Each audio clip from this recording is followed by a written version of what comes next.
Hi guys, Sir Chef is back. Short video lang. Pasensya na, medyo tagal na tayo mag-vlog.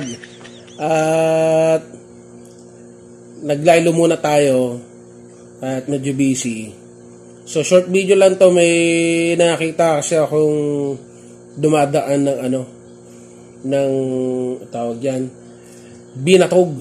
Parang namimiss ko nung nakarang araw, ang bilis dumaan. Hindi na ako naaabutan. Ngayon, buti narinig ako ng mama. So, short video lang, no? Parang trip lang tayo ngayon. Balik sa pagkabata. So, bago natin simulan ng mini video na to, sa mga hindi pa nagsasubscribe, please subscribe. At kung nagustuhan nyo itong mini micro video na to, paki-like. At sa mga magsasubscribe, please hit the notification bell, lagay nyo sa all. Para gusto kayo na YouTube pag meron tayong tubog trip. Madilim na naman. So, katapusan ng bagyo, ito normal na naman. Pero madilim pa rin. So, ingat pa rin tayo. At magdala ng payong. Ayan. So, ito, pakita ko sa inyo mga kasepoy.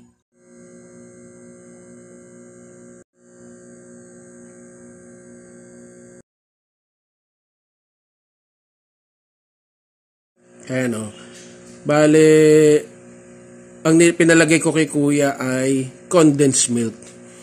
So, mamimili ka kung gusto mo ng asin, asukal. Pero ito, condensed milk ang pinalagay ko. Okay guys, so bago nating pasalamat tayo. Panginoon, sa pangalan ni Kristo, salamat pong mali sa pagkain ito. Amen. So, let's chibog. Busy lang tayo kasi hindi pa ako makabuelo uli. At pag sa susunod siguro labas naman tayo. Ayan So, first bite. Ngayon lang ulit nakakain. Ilang taon? Ngayon lang ulit. Binatog. Sarap. Sarap.